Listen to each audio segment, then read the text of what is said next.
bienvenue à vous tous. Donc, je me présente, je suis Pauline, je suis chargée de webinaire ici à Technofuturtique. Et donc, vous participez au premier webinaire qui sera donc sur Mailchimp. Alors, vous avez un peu le déroulé, le menu du jour. On va parler de Mailchimp, on va essayer de créer son emailing en 45 minutes. Et donc, on commencera par quelques bonnes pratiques de l'emailing. Puis, on ira directement dans l'outil Mailchimp, où on apprendra à créer et configurer son compte, à créer et gérer sa liste de contacts, et enfin, créer, éditer et programmer sa campagne d'emailing. Et on terminera par une petite conclusion pour aller plus loin. Et surtout, très important, j'ai oublié de présenter Sandra Smet, qui est votre orateur, votre formateur pour aujourd'hui, et qui est donc membre de la team Clé2Web, de l'agence marketing et communication sur le web. Allez, il est 14h, je vais vous laisser avec Sandra. Il est passé 14h. Bon webinaire. Merci Pauline. Eh bien, je suis ravie d'être avec vous aujourd'hui pour le tout premier webinaire organisé par Technofuturtique. Donc, comme Pauline vous l'a annoncé, c'est court. On a 45 minutes pour lancer notre première campagne Mailchimp. Alors, c'est un pari un petit peu fou, comme le tour du monde en 80 jours, mais on va essayer de s'y tenir aujourd'hui. Bon, j'y crois, on va y arriver. Alors, je me présente, je m'appelle Sandra Smet. Si vous voulez savoir qui je suis, si vous ne me connaissez pas encore, je vous invite à aller voir mon profil LinkedIn directement.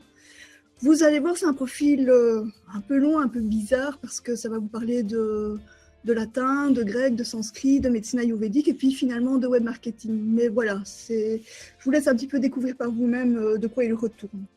Alors, pour commencer, on va démarrer directement avec notre introduction, juste quelques mots sur ce qu'est l'emailing, pourquoi Mailchimp et quelles sont les bonnes pratiques. Alors rassurez-vous, cette introduction sera très très courte, puisque 45 minutes, encore une fois, ça ne nous laisse pas le temps de disserter énormément. Parlons peu, mais parlons bien. Pourquoi l'emailing aujourd'hui et pourquoi plus particulièrement utiliser Mailchimp? L'emailing, d'abord, c'est un excellent outil au niveau du marketing. Pour ceux qui en doutent encore, c'est un des canaux marketing qui offre le meilleur retour sur investissement à l'heure actuelle. On considère que pour $1 investi au niveau de l'email marketing, on générerait un revenu d'à peu près $43, ce qui n'est évidemment pas négligeable, loin de là. Alors, quand je donne cette formation Mailchimp, généralement, on pose souvent la question, mais est-ce que vous pensez que ça fonctionne encore l'email? Parce que moi, j'ai l'impression de recevoir de plus en plus d'emails, de recevoir des spams, je suis inondée de messages commerciaux, je ne les lis pas, je ne les ouvre pas. Eh bien, en réalité, quand on regarde un petit peu ce qu'il en est au niveau du taux de conversion des emails, on constate, peut-être pour votre surprise, que l'email marketing demeure un outil marketing très puissant, très convaincant, pour la plupart des utilisateurs. Ne fût-ce déjà que de voir le nom de la marque dans sa boîte de messagerie est un incitant à peut-être se rendre au magasin.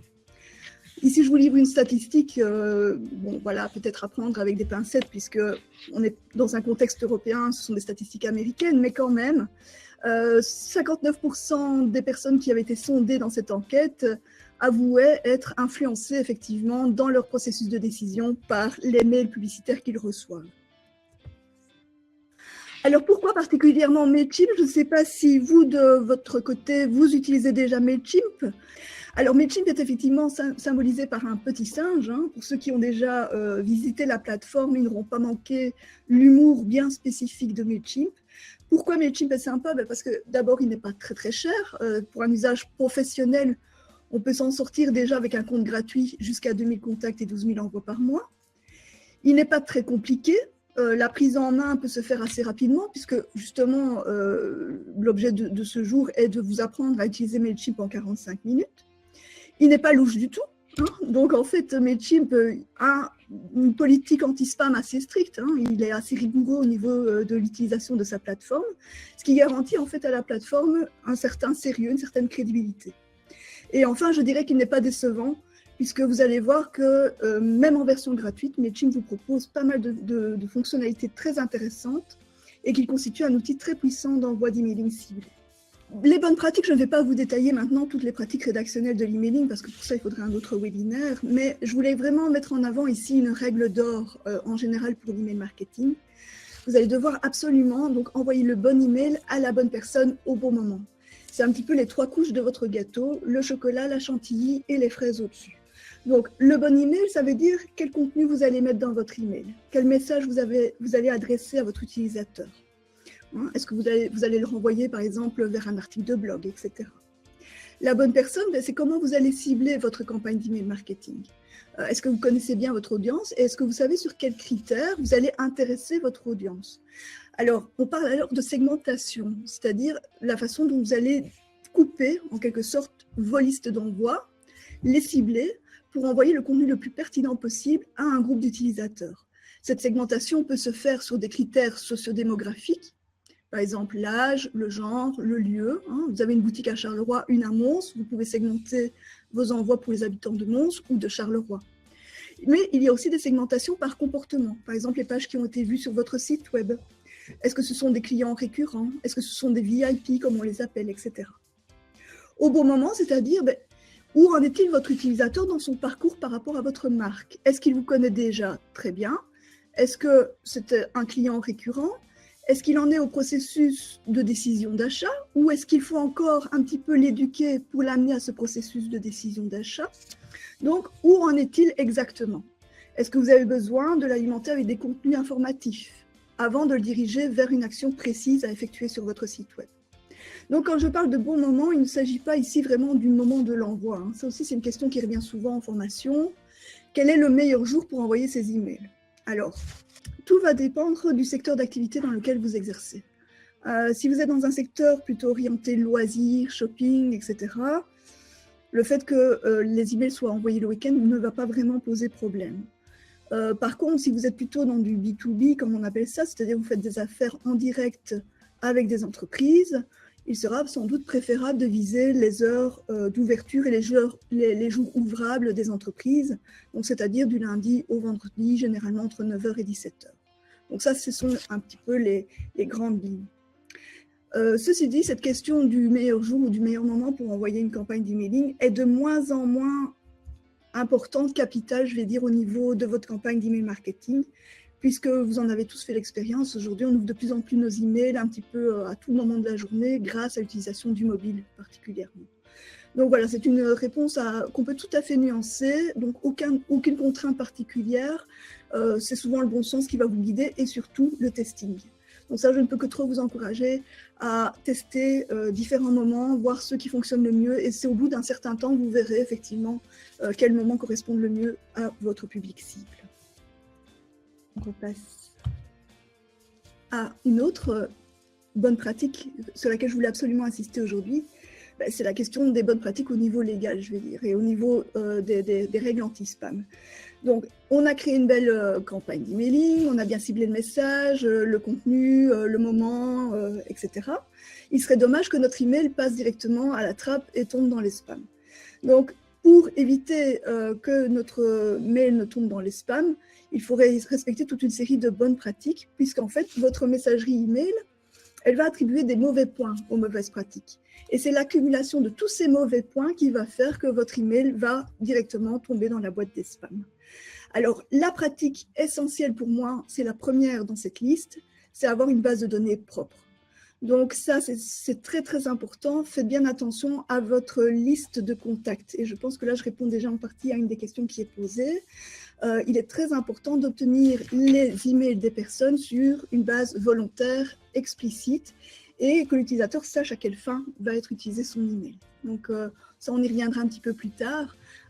N'hésitez pas à régulièrement vérifier la qualité de votre base de données, tester éventuellement votre base avec des outils externes à Mailchimp. Par exemple, nous en agence, on utilise Email Bulk Checker, qui vous permet d'importer directement vos emails dedans et de voir ceux qui sont encore valides, ceux qui ne le sont plus, ceux qui sont un peu douteux. Donc ça, très important. Pour les autres pratiques, les autres critères qui peuvent influencer sur les filtres anti-spam, je vous laisse évidemment découvrir la liste ici. Alors, Vincent me demande les concurrents de MailChimp et les forces-faiblesses. Alors, vaste question. MailChimp a pas mal de concurrents. Le secteur de l'emailing est un secteur très concurrentiel. Vous en avez plein. Vous avez par exemple Sendinblue qui est assez connu. Et alors, si vous avez été un petit peu attentif ces derniers temps à l'évolution de MailChimp, vous aurez remarqué que quand on ouvre son compte MailChimp, comme on va le faire juste après, on voit que MailChimp se prétend un outil de marketing automation. Donc, si vous regardez un petit peu le titre dans l'onglet au-dessus de MailChimp, vous voyez qu'il est mis marketing automation. Et donc, c'est vrai que toutes ces solutions d'emailing professionnelles tendent de plus en plus à devenir des outils d'automatisation d'envoi d'email. Et ça, c'est vrai que c'est une des grandes forces de MailChimp, c'est de permettre d'aller assez loin dans ce processus d'automatisation. Cependant, comme tous les autres outils de ce type, MailChimp demeure quand même un outil essentiellement axé sur l'emailing. Donc, ne vous attendez pas à pouvoir relier actuellement dans cette plateforme l'ensemble de vos canaux marketing. Ce n'est pas encore possible. Je pourrais encore détailler d'autres points par rapport à cette question, mais est-ce que vous avez une question plus précise par rapport à MailChimp? Alors, je passe à la question de Jean-François. Construction de la base de données de clients. Peut-on inscrire des personnes ou faut-il leur assentiment? Voilà, c'est la question dont je parlais tout à l'heure. Effectivement, vous ne pouvez pas normalement inscrire des personnes à l'insu de leur plein gré, comme dirait l'autre. Il faut avoir leur accord préalable, spécifique, informé. Ils doivent savoir exactement à quoi va servir leur email. Mais ça, j'y reviendrai un petit peu plus tard aussi dans MailChimp. Alors, voici la plateforme MailChimp. Alors, la première fois que vous voulez vous connecter à MailChimp, vous tapez MailChimp simplement. Vous allez accéder à la plateforme MailChimp et on va vous demander de créer un login et mot de passe pour vous connecter. Gratuitement, bien entendu, au départ. Alors, login, mot de passe, je disais tantôt que MailChimp est assez strict au niveau des règles, etc. Au niveau sécurité, il ne plaisante pas non plus. Donc, vous verrez que le mot de passe doit être sécurisé. Il vous impose notamment d'utiliser des caractères spéciaux, comme des majuscules, des underscores, etc.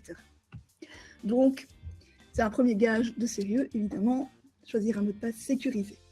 Une fois que vous avez créé votre login mot de passe, donc votre compte est prêt, vous accédez à cette fenêtre, ce tableau ici. Alors, d'abord, je vais vous guider de la façon la plus générale. On va partir du plus général pour aller vers le plus particulier, bien entendu. Ici, en haut à droite, vous avez accès à votre profil personnel. Donc, ça veut dire qu'on peut être plusieurs utilisateurs d'un même compte MailChimp. Ce qui est particulièrement pratique, évidemment, dans le travail collaboratif en entreprise. Chaque collaborateur au compte MailChimp aura son propre profil, aura ses propres accès au compte MailChimp. Si je clique ici sur le profil, je vais accéder au niveau le plus général en cliquant sur « Account ». Une fois que j'ai cliqué sur « Account », vous voyez qu'un sous-menu apparaît qui me permet donc de configurer entièrement mon compte MailChimp. Alors, je vais un peu plus insister aujourd'hui sur les settings, c'est-à-dire les paramètres de votre compte. Ici, vous verrez les détails de votre compte, avec le nom du compte qui généralement sera le nom de votre entreprise. Très important, n'oubliez pas de configurer le fuseau horaire de votre compte pour éviter d'envoyer vos campagnes en plein milieu de la nuit. Et puis ici, format de date, format monétaire, qui sont les formats européens. Et à chaque fois, il faudra bien penser à faire le petit sauvegarder ici en bas. Généralement, toutes les pages se présentent de la même façon dans MailChimp. Une fois que les détails du compte ont été configurés, on passe aux utilisateurs, les users. Alors, les users, vous voyez donc ici, on a déjà quelques utilisateurs dans cette plateforme. Pour inviter de nouveaux utilisateurs, c'est très simple. Vous avez ici le bouton à droite. Ensuite, vous allez inviter à l'email de vos collaborateurs toutes les personnes qui ont besoin d'accéder à la plateforme. Et vous pouvez, comme vous voyez ici, attribuer différents accès selon les droits que vous souhaitez accorder à ces différents utilisateurs. Donc, vous avez les accès admin, les accès propriétaires du compte.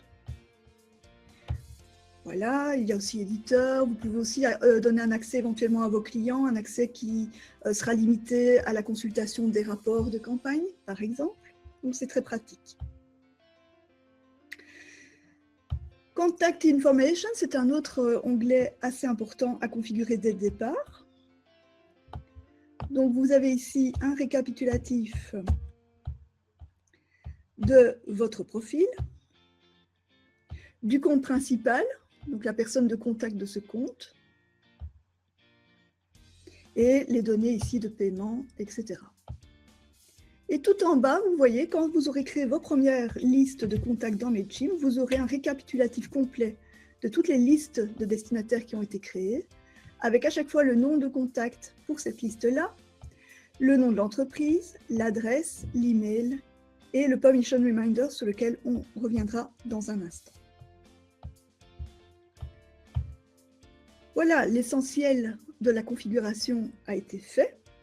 Vous voyez déjà ici que vous avez toutes les données de paiement qui peuvent être introduites. Donc, quand on dépasse les 2000 contacts par mois et les 12 000 envois par mois. Alors, une fois que notre compte a été créé et configuré, on passe à l'étape suivante. Dans notre plan, c'est la gestion de la liste. Alors, vous voyez ici dans le menu d'en haut, nous avons les campagnes, les templates, les listes et les rapports. Donc, pour créer sa liste, on va évidemment aller dans l'onglet « Liste » ici. Et nous avons la possibilité, en haut à droite, de créer notre première liste. Alors, attention, il ne faut pas être trop gourmand au niveau des listes. Sachez qu'une liste, c'est le niveau le plus général de la gestion de vos contacts email. Donc, vous n'allez créer une liste qu'à partir du moment où vous savez que des utilisateurs doivent absolument recevoir un ensemble d'emails communs. Si, par exemple, imaginons, vous avez des contacts néerlandophones et francophones, il peut être évidemment opportun de créer une liste avec vos destinataires francophones et une autre avec vos destinataires néerlandophones, puisque jamais ces deux audiences ne recevront les mêmes emails. Donc, ils auront vraiment une gestion complètement séparée à l'intérieur de listes distinctes. Si par contre, vous avez une liste et à l'intérieur de cette liste, vous savez que vous allez envoyer certains emails communs et puis d'autres qui seront un peu plus spécifiques. Donc, vous avez une boutique de vêtements, vous envoyez régulièrement des listes avec les nouvelles collections. Et puis, de temps en temps, vous envoyez des emails promotionnels avec les promos spécifiques à telle boutique à Charleroi et à telle boutique à Mons.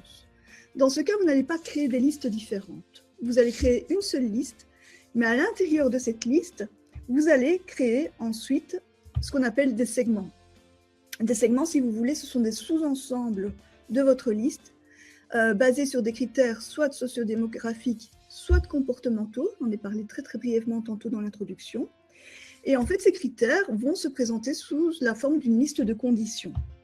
Donc, vous allez ici aller dans segments et préciser quelles sont les conditions de votre segment. Par exemple, je vais cibler tous les gens qui habitent Charleroi et qui ont moins de 50 ans, juste pour l'exemple. Donc ça, c'est tout à fait possible avec Mailchimp. Mais là, ça demande déjà une personnalisation un peu plus avancée de vos campagnes d'email marketing. Alors, on va revenir pour l'instant au niveau le plus général, au niveau de la liste. Et nous allons donc faire créer notre liste. Une fois que je suis là, vous voyez que très simplement, il me propose à nouveau de poursuivre. Et voici qu'il affiche donc les détails de ma liste. Alors, je vais donner d'abord un nom à ma liste. Donc, par exemple, newsletter Technofuture, puisque nous sommes à Technofuture. Je vais pouvoir ici créer une adresse par défaut d'envoi. Alors, c'est une adresse par défaut, ça signifie évidemment qu'à chaque campagne spécifique, vous allez pouvoir manuellement modifier cette adresse d'expédition, mais vous pouvez mettre une adresse par défaut. Si elle est toujours la même, elle sera reprise automatiquement dans vos campagnes. Donc, attention, ici, il vous faut une adresse professionnelle qui comprend le nom de domaine de votre activité. Si possible, évidemment, une adresse professionnelle. On ne peut pas envoyer ce type de campagne avec des adresses Gmail, par exemple, ou Hotmail. Donc ici, on va mettre info@technofuture.be. Ce sera l'adresse d'envoi par défaut. Ensuite, même chose, le nom de l'expéditeur par défaut. Alors, ici, je vais à nouveau vous poser une petite question. Selon vous, qu'est-ce qui est préférable? Est-ce que je dois mettre comme expéditeur Technofuture TIC comme nom d'expéditeur, ou bien Pauline Moulin, ma collaboratrice qui est à côté de moi, ou encore un mix des deux pour pas trop trancher, Pauline de Technofuture TIC. Donc autrement dit, est-ce que je vais prendre uniquement le nom de l'entreprise? Est-ce que je vais mettre le nom de la personne? Ou est-ce que je fais un mélange des deux? Alors malheureusement, je ne peux pas vous demander pourquoi vous avez répondu telle ou telle réponse, ce qui est dommage, parce que j'aurais bien aimé poursuivre la discussion en live. Mais je pense pouvoir comprendre ce qui vous a motivé à répondre telle ou telle chose. Alors, pour ceux qui ont répondu par le nom et le prénom, j'imagine que dans votre esprit, c'est préférable parce que ça personnalise un peu l'envoi d'email. Et ça, c'est vrai que c'est un petit peu le point de vue de l'école américaine, je vais dire, d'email marketing, c'est de considérer qu'il est toujours mieux de mettre un nom de personne comme expéditeur de son email, puisque ainsi, on va donner un côté beaucoup plus humain, beaucoup plus chaleureux, personnel à son email. La deuxième option, le nom de l'entreprise, bien ça, j'imagine que vous avez répondu de cette façon, dans l'idée que c'était plus professionnel et que le nom de l'entreprise était plus connu, plus crédible, plus rassurant que le nom d'une simple personne. Et puis en fait, pour ceux qui ont répondu la dernière solution, j'imagine que vous trouvez ça sympa d'avoir le nom d'une personne pour rassurer les gens et donner un côté humain, mais d'un autre côté, vous ne voulez pas qu'on perde de vue le nom de l'entreprise qui, quand même, au niveau de la notoriété, est sans doute préférable. Alors en réalité, encore une fois, j'aurais pu mettre une dernière solution, il n'y a pas de réponse absolue, hein. C'est un petit peu la réponse du Normand, mais c'est en fait la bonne réponse. Tout dépend, encore une fois, de votre public cible, de votre activité, de votre notoriété personnelle et de la notoriété de votre entreprise. C'est vrai que les Américains vous diront que le prénom, le nom, c'est important pour le côté relationnel, et ce n'est pas faux, ça peut donner de très bons résultats.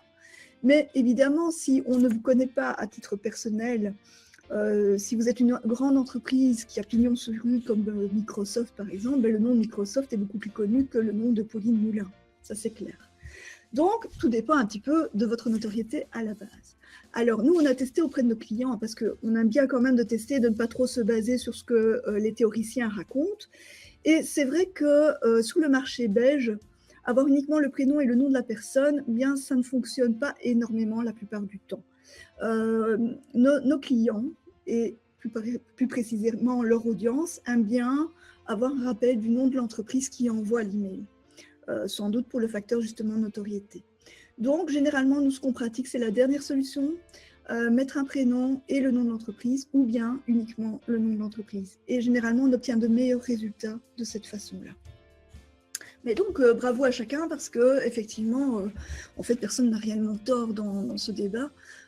Chacun doit à nouveau tester de son côté, expérimenter et voir ce qui donne les meilleurs résultats. Alors ici, je vais mettre Pauline de Technofuture. C'est la star du jour, Pauline. Ensuite, toujours dans la gestion des listes, vous avez la possibilité de configurer l'URL de votre campagne par défaut, encore une fois. Alors, c'est quoi cette URL de campagne? Eh bien, en fait, vous avez sans doute déjà reçu des emails où les images ne s'affichent pas correctement. Vous avez la possibilité à ce moment-là de cliquer sur un lien « Ouvrir » dans votre navigateur. Vous cliquez, vous vous retrouvez avec la belle newsletter affichée en grand dans votre navigateur. Et là, vous voyez tout en haut l'adresse, l'URL de la newsletter.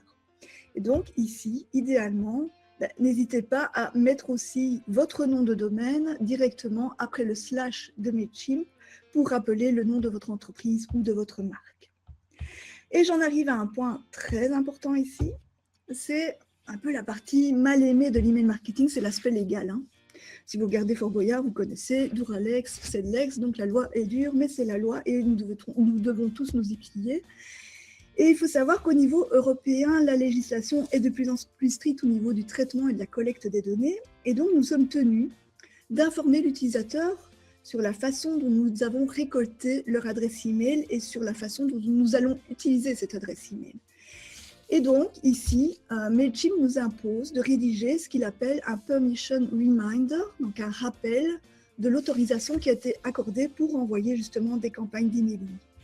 En réalité, automatiquement, Mailchimp insère dans ses emails un lien cliquable par l'utilisateur qui lui permet de voir ce Permission Reminder et donc de comprendre pourquoi exactement il reçoit l'email que vous lui avez envoyé. Donc ici, essayez de mettre une phrase qui reporte de façon suffisamment précise la façon dont vous avez collecté son email. Par exemple, vous recevez cet email suite à un échange transactionnel, suite à une demande de devis, suite à une rencontre sur notre salon Intel, etc., etc. Donc ça, c'est très important au niveau légal. Toujours pour des raisons légales, vous allez devoir mettre le nom de votre entreprise, l'adresse postale, ça fait partie des mentions légales. Donc si ce n'est toujours pas fait sur votre site, mettez-vous en ordre, c'est très important. Le code postal, bien entendu, le pays et éventuellement le numéro de téléphone. Sans cela, Mailchimp ne vous permettra pas tout bonnement d'envoyer vos emails à vos utilisateurs. Alors on retourne dans nos listes. Une fois qu'elle a été créée, eh bien, on va voir la liste s'afficher dans l'ensemble de nos listes. Ici, c'est un contexte, donc évidemment, vous voyez qu'on a des listes avec 0 ou 1 destinataire.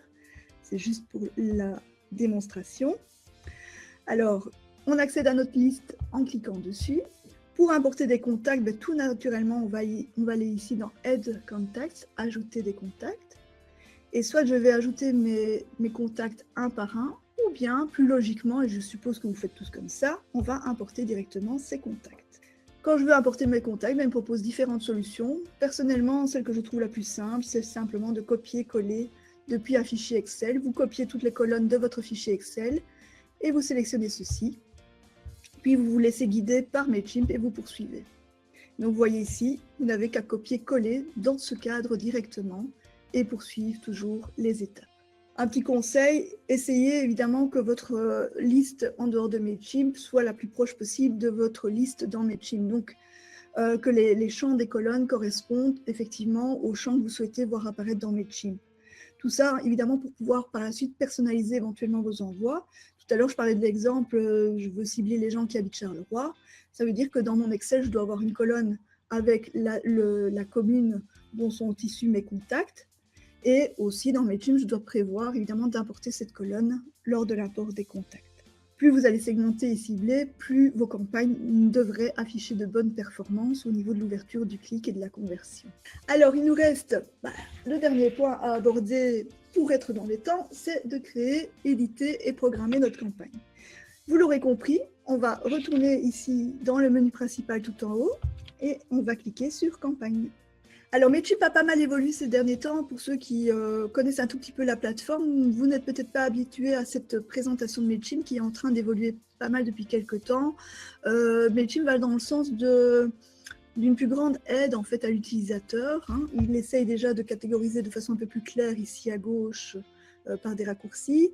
Et quand vous créez maintenant une campagne, si ça fait longtemps que vous ne l'avez plus fait, vous verrez que Mailchimp vous propose carrément une aide pas à pas dans la création de votre campagne selon vos objectifs de campagne. Donc selon vos objectifs d'email marketing, il va vous proposer tel ou tel type d'email à envoyer. Alors ça, c'est vraiment si vous voulez tout prendre de zéro, vous pouvez utiliser cette méthode.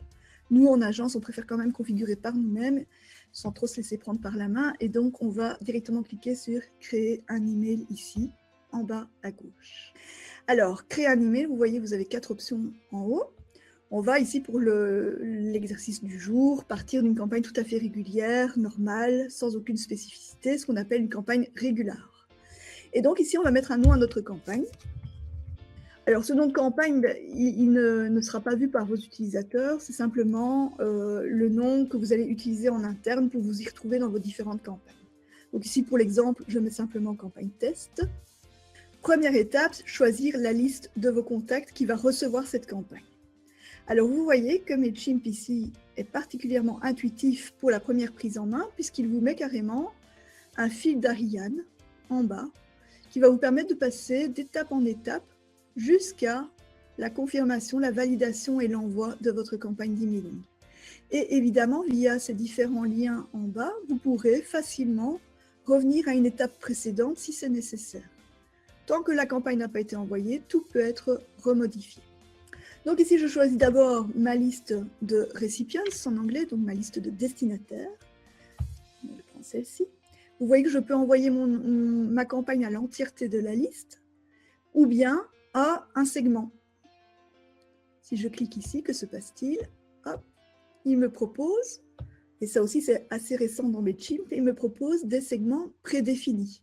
Donc des segments que je n'aurais pas moi-même créés en choisissant les conditions d'envoi, mais des segments que lui-même me propose par défaut, parce qu'il est très malin et il sait ce qui peut m'intéresser en tant qu'agence web marketing. Donc par exemple, il va me proposer directement de regrouper entre eux tous les nouveaux inscrits à ma newsletter, donc tous ceux qui se sont inscrits dans les 7 derniers jours, et de leur envoyer une campagne spécifique. Ou bien, très intéressant aussi, de créer un email pour tous les utilisateurs, tous les abonnés qui sont inactifs depuis quelques temps, et donc que j'aimerais bien réactiver par exemple par une campagne promotionnelle. Donc, à vous de choisir votre liste de destinataires. Ici, je mets la liste entière. Ensuite, je passe à la deuxième étape, les paramètres de ma campagne. On retrouve le nom de la campagne. Alors, le nom de la campagne, je vous le disais, les utilisateurs ne le voient pas. Par contre, l'objet de l'email, lui, est capital pour donner envie à vos utilisateurs d'ouvrir l'email. Quand vous avez un taux d'ouverture très faible dans vos campagnes d'emailing, il y a fort à parier que l'objet de l'email n'intéresse pas spécialement vos utilisateurs ou que votre envoi n'est pas suffisamment ciblé. Donc, vous devez particulièrement soigner cette section, cette partie de votre campagne pour donner envie d'ouvrir l'email. Ici, il vous indique que 150 caractères maximum sont préférables. N'hésitez pas à encore descendre le nombre de caractères. Statistiquement, il est montré que plus l'objet de l'email est court, plus il aura tendance à performer, à donner de bons taux d'ouverture. On considère généralement qu'un bon nombre de caractères se situe aux environs de 50 caractères, espace compris. Et aussi, n'oubliez pas de mettre un verbe d'action éventuellement pour encore plus inciter l'utilisateur à faire l'action. Donc, découvrez notre formation gratuite en 45 minutes, par exemple. Voilà. Si je suis en dessous de mes 50 caractères, c'est parfait. 50 caractères, pourquoi? Parce qu'aussi les utilisateurs vont l'ouvrir essentiellement sur mobile et là encore, le nombre de caractères qui va s'afficher sera relativement limité. Alors, attention aux règles anti-spam, hein, j'ai brièvement évoqué au tout début. Évitez les mots un peu spammy dans les objets d'email, hein, comme maigrir par exemple, c'est un mot à bannir de son vocabulaire parce que ça risque de faire basculer votre mail directement dans les spams. Évitez de tout écrire en majuscule aussi, hein. La majuscule dans le langage web, c'est crier, c'est hurler à l'oreille de l'utilisateur, donc on va éviter tout ce qui risque de nous sanctionner. Vous pouvez éventuellement ici ajouter des petits emojis, hein, à utiliser avec modération, surtout si vous travaillez dans un secteur relativement sérieux, hein. Donc ça dépend un petit peu à nouveau de votre activité. Le nom de l'expéditeur, ben voilà, ici j'ai fait un mix, Sandra de Clé2Web, j'ai mis le prénom et le nom de l'entreprise, l'adresse de l'expéditeur. La campagne ici a été optimisée au niveau de son URL avec le nom de mon entreprise, puis ici le titre de ma campagne, de mon objet. Deuxième section de cette configuration, c'est toutes les règles ici que je vais imposer à Mailchimp pour le tracking de mes campagnes. Ça aussi c'est important, donc ça va permettre en fait à Mailchimp de mesurer les performances de vos campagnes, de voir combien il y a eu d'ouverture, qui a ouvert, vous pourrez savoir précisément quel utilisateur a ouvert votre email, qui a cliqué, à quel endroit a-t-on cliqué, etc., etc. Si vous avez un compte Google Analytics lié à votre site web, n'hésitez pas évidemment à activer ici le lien Google Analytics pour pouvoir mesurer le trafic venu sur votre site web depuis une campagne d'emailing. Enfin, ici, vous avez quelques options supplémentaires qui concernent essentiellement le partage sur les réseaux sociaux. Troisième étape, c'est le choix du design, le template. Alors, un des formidables avantages de Mailchimp, je vous disais que Mailchimp est relativement facile à prendre en main, c'est que vous n'allez pas devoir vous casser la tête au niveau de la création du design. Sauf si vous êtes codeur, développeur, là, vous allez évidemment coder par vous-même l'ensemble de votre newsletter, mais sinon, vous pouvez utiliser par exemple ici un layout, c'est-à-dire une structure d'email que vous allez remplir vous-même alors avec votre design, votre logo, etc. Plus facile encore, c'est aller chercher les thèmes tout faits de Mailchimp. Voilà les thèmes, l'ensemble des thèmes, vous en avez quelques dizaines ici. Vous pouvez les trier par catégorie. Par exemple, je vais prendre des thèmes qui se prêtent mieux aux newsletters, ici. Je peux les prévisualiser avec la petite loupe ici, pour voir ce que ça donne sur desktop et sur mobile. Autre grand avantage, c'est qu'évidemment, si vous choisissez un template tout fait, vous n'aurez pas à vous casser la tête non plus pour faire en sorte que votre email se présente bien sur mobile. La plupart, enfin, tous ces templates que vous avez ici sont tout à fait responsive, c'est-à-dire qu'ils s'affichent correctement sur mobile. Donc, je vais en choisir un ici, par exemple celui-ci. Évidemment, ces thèmes sont totalement modulables. Vous pouvez modifier les couleurs, la police, les titres, les sections, l'ordre d'apparition des blocs, etc. Alors, nous sommes dans la plateforme d'édition de notre campagne. Vous remarquez tout de suite qu'elle se divise en deux parties. À droite, la partie édition qui va vous permettre de modifier ce thème. Et à gauche, la prévisualisation de votre campagne. Donc, vous verrez automatiquement, en aperçu direct, ce que ça donne après vos modifications. Donc ici, je peux, à ce niveau très général, modifier le contenu, modifier le design et accéder aux commentaires de mes collaborateurs quand je leur envoie des tests afin qu'ils valident ou pas ma campagne. Alors, partons d'abord du contenu. Ici, imaginons, je veux ajouter une image dans cette partie. Simplement, je vais cliquer sur image et je vais déposer ici l'image à gauche. Vous voyez, c'est très simple. Il a directement créé un nouveau bloc que je peux éditer. À droite, je vais ici charger une image en parcourant ma bibliothèque d'images, mes ressources. Alors, soit je prends une image que j'ai déjà importée dans Mailchimp, ou bien j'en importe ici une nouvelle depuis mon ordinateur. Voilà, je la charge directement et elle s'affiche. Évidemment, ici, elle n'a pas été optimisée au niveau de la largeur. Je peux toujours éventuellement éditer mon image. Par exemple, ici, la redimensionner. Et vous voyez qu'il garde les proportions hauteur-largeur. Voilà, ça ne donne toujours pas grand-chose. Idéalement, je devrais ici voir quels sont les formats que je dois incorporer pour pouvoir la remodifier correctement. Alors, il y a un autre aspect très important quand on introduit une image, c'est que on doit absolument ici modifier ce petit alt. Alors, c'est quoi ce alt? C'est le texte alternatif sur les images. C'est-à-dire que quand une image ne s'affiche pas correctement, l'utilisateur doit pouvoir comprendre quel est le contenu de cette image. C'est important pour l'utilisateur, c'est aussi important pour les filtres anti-spam. Donc, on doit absolument remplir ce alt à chaque image qu'on importe. Donc ici, formation Joomla, par exemple. Je mets à jour et vous voyez le nom qui s'affiche. Et donc, au survol de la souris, à cet email, il verra ce que contient l'image.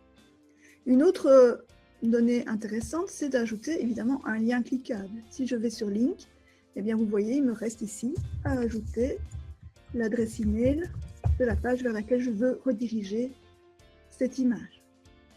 Et je fais insérer. Mon image est à présent cliquable. Ne pas oublier ici de sauvegarder et de fermer.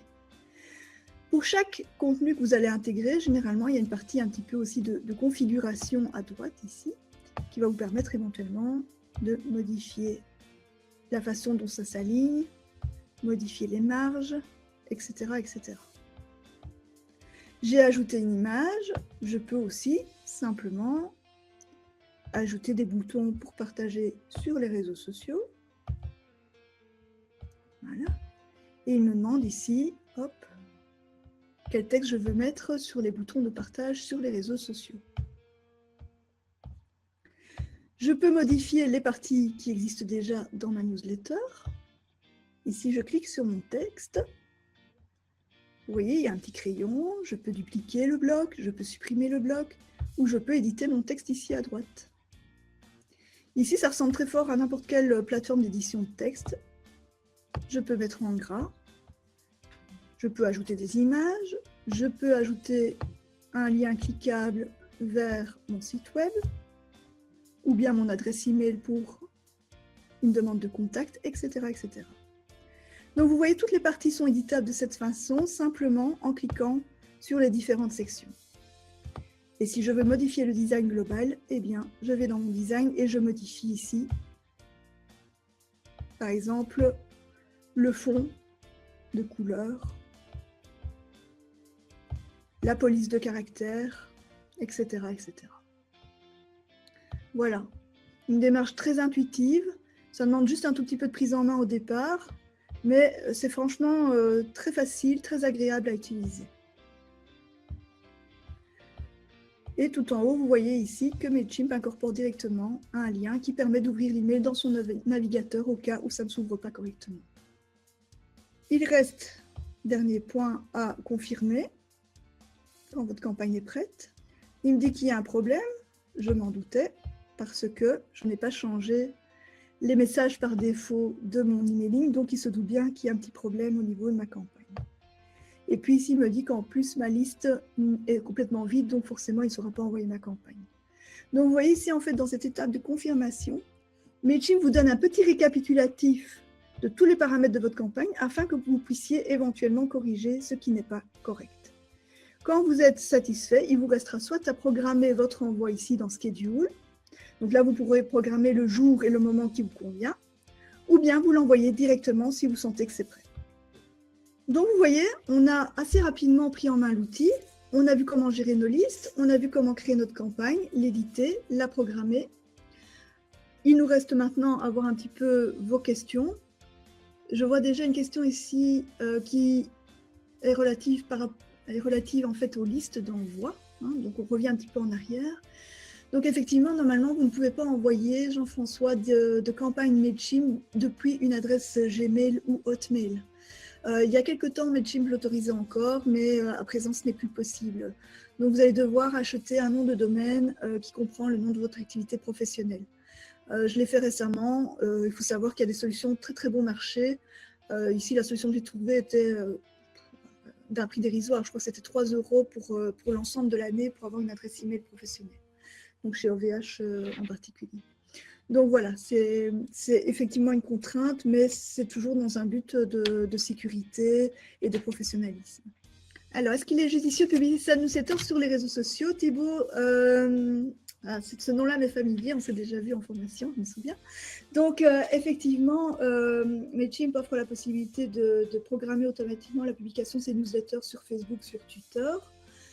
Moi, personnellement, je ne le fais pas parce qu'en agence, on aime bien de configurer de façon plus optimisée, je vais dire, le partage sur les réseaux sociaux. Et donc, on le fait manuellement.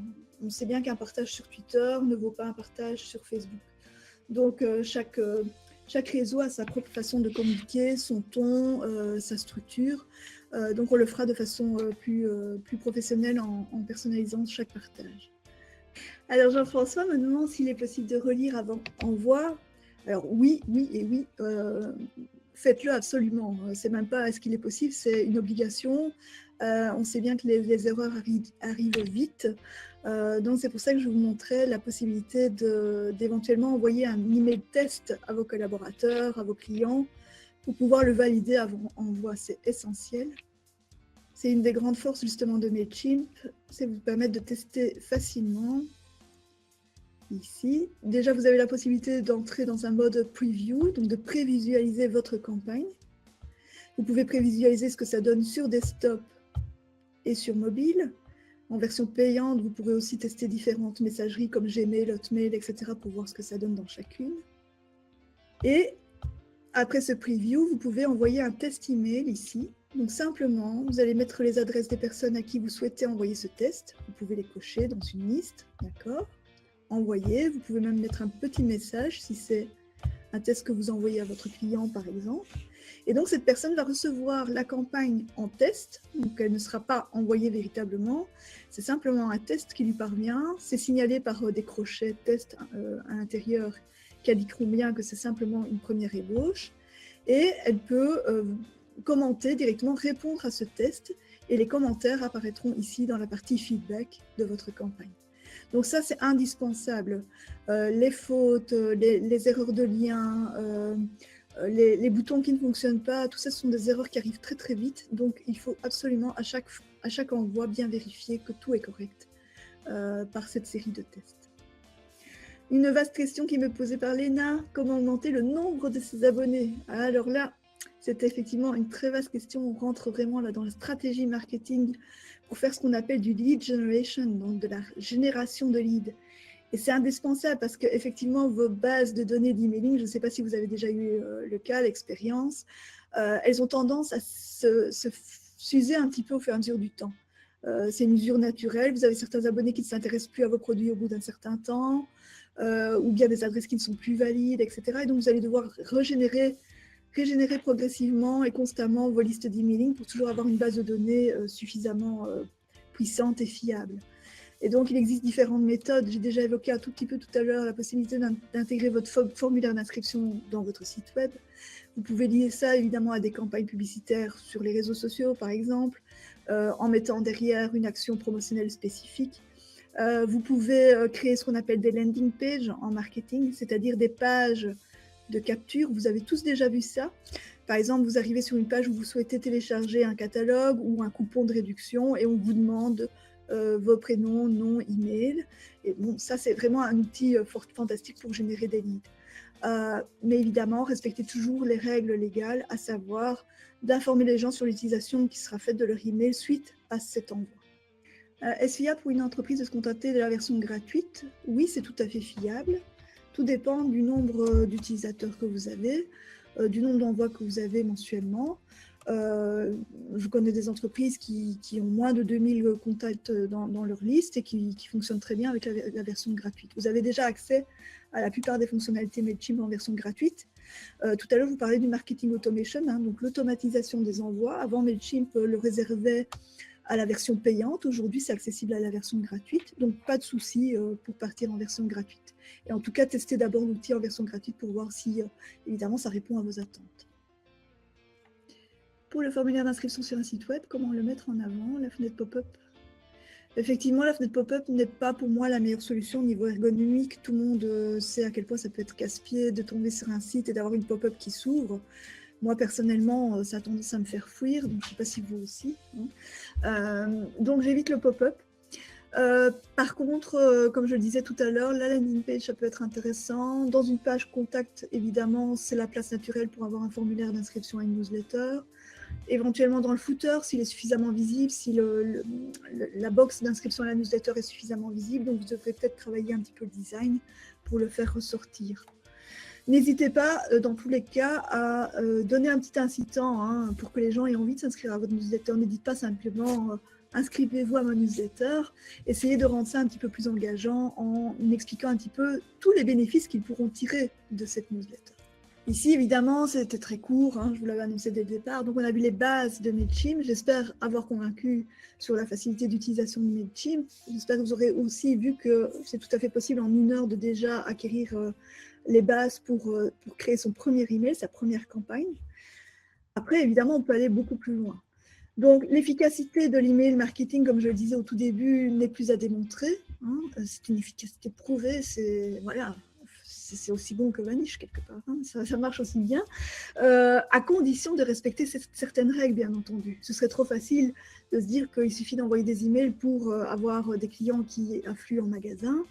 Il y a évidemment des bonnes pratiques à respecter.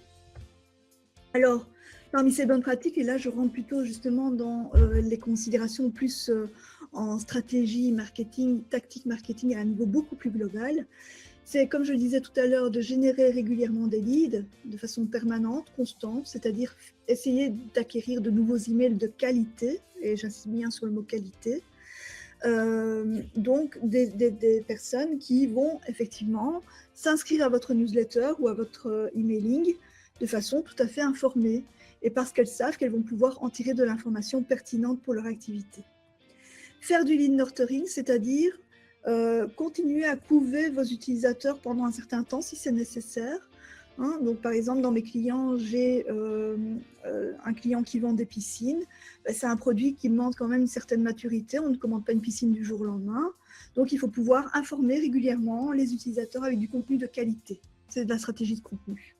Ça suppose aussi de bien segmenter ses envois. On ne va pas envoyer une demande de devis à quelqu'un qui en est seulement à découvrir le produit.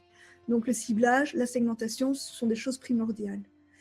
Je l'ai dit plusieurs fois, tester, c'est super important, on ne le dira jamais assez.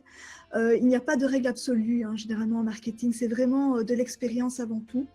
Donc, mettez en place un système de mesure de vos performances, surveillez le taux d'ouverture, de clics, etc. et voyez ce qui fonctionne le mieux. Et quand vous êtes prêt à vous lancer, éventuellement faites de l'A/B testing, c'est-à-dire des tests avec un panel d'utilisateurs pour voir qu'est-ce qui fonctionne le mieux. Est-ce que c'est la version A ou la version B de votre campagne? Si vous avez envie d'aller plus loin, d'en savoir plus sur les tactiques de génération de leads, de lead nurturing, sur la façon dont vous allez pouvoir personnaliser vos envois, avec notamment les segments MailChimp, avec les tags MailChimp dont je n'ai pas parlé aujourd'hui, mais qui sont vraiment très pratiques pour pouvoir envoyer un email de façon tout à fait personnalisée à quelqu'un. Comment optimiser vos campagnes, comment mettre en place le reporting, n'hésitez pas. Envoyez-nous encore vos questions si vous en avez encore quelques-unes. Et puis, je vous signale aussi que je donnerai bientôt une formation à Technofuture TIC le 29 septembre pour apprendre justement à créer des campagnes d'emailing efficaces et professionnelles avec MailChimp. Donc, n'hésitez pas à nous rejoindre. Voilà, voilà. J'espère que ce webinaire vous a plu. Donc, n'hésitez pas à répondre au formulaire que je vous ai mis dans le chat pour recevoir les slides et surtout pour nous améliorer dans nos prochains webinaires et savoir si tout s'est bien passé pour vous, si vous avez eu des problèmes techniques, si le contenu du webinaire était intéressant, si ça vous a aidé. Donc, effectivement, il y aura un replay, il y aura aussi une vidéo plus peut-être mise en scène que vous apercevrez certainement tu me fais peur, Pauline. Par plus tard. Pauline, tu me fais peur. Mais non, faut pas avoir peur. Faut pas avoir peur. Le bêtisier va suivre. Le bêtisier va suivre. Les dessous d'un webinaire. Oui. Et voilà, je voulais tous vous remercier. Merci à tous aussi. Très bien. Au revoir tout le monde. Au revoir. À bientôt, à Techno ou ailleurs.